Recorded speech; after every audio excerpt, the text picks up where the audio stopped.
looking at the commercials, you'd think that those so-called soft-roaders, light-duty four-wheel drives are the ultimate in off-road machines. They can clamber over ears, rock, drive through rivers, whatever. The reality is most can't. Still, Toyota's convinced that with this third generation latest RAV4, it's a fair bit better than what you'd expect.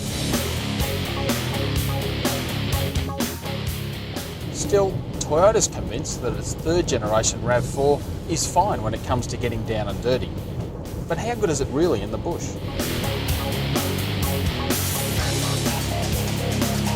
First things first though, on road the RAV is a pretty easy thing to like. I'm sitting up nice and high, got a good commanding view of the road, which is what a lot of people like about these so-called soft roaders. It's leaning a bit through corners and there's not a massive amount of grip from the tyres, but otherwise it drives pretty well, a lot like a car.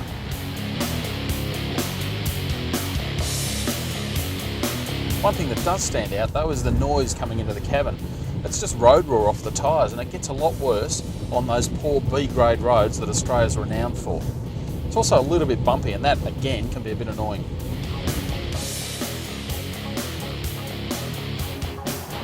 No complaints with the space though, because the new RAV is bigger in every dimension. So plenty of headroom, and in the back too, families won't have much to whinge about. In fact, it's now more like a mid-size four-wheel drive, and that has taken its toll on weight because this car is significantly heavier than the older model, and I'm feeling it in everyday driving. The engine just feels more lethargic. It's the same 2.4 litre four-cylinder as the outgoing model, and basically it's just not quite up to scratch. It also only has a 4-speed automatic transmission. These days a 5 is the norm, so again there are bigger spaces between the gears, the engine's working harder, and all up it doesn't feel as perky as it could be. Now, you could live with all that if the RAV was a bargain price, but it's not. In the base model, which starts for $31,990, you get a fair bit of kit, but you miss out on some crucial safety gear. Step up to this one, which is the Cruiser, and you're paying almost $40,000. Sure, there's a lot there, but still, it's a lot of money.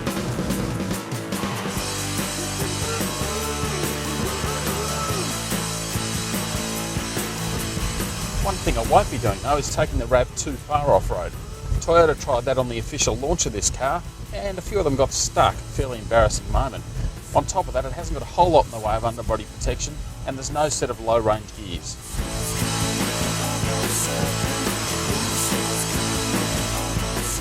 Now, this rocky, dusty terrain is what I'm a little bit concerned about. The RAV's four-wheel drive system has gone from a full-time system, which Toyota used to say was great, to now a part-time system. So it essentially drives the front wheels predominantly until it needs the rears, and then it kicks them into life. In reality, it seems to be working okay, and there's also a traction control system to help divert power to the wheels that actually have grip.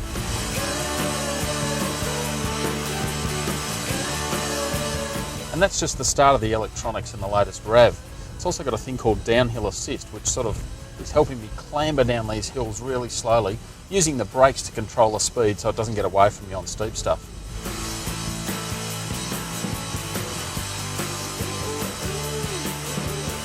Well, that's great, I got down the hill safely, but getting back up the hill, and this four-cylinder is quite frankly struggling. Not liking it at all, and if I stop on a bit like this, this will be a real test.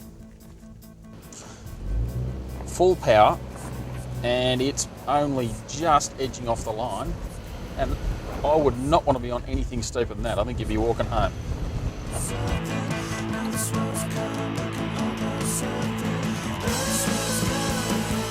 At the end of the day, the RAV will surprise with what it can do on roads like this, even if this latest one is a bit of a letdown. But you still have to treat it accordingly and be aware of its limits. Better still, leave it in the city, which is exactly where I'm going right now.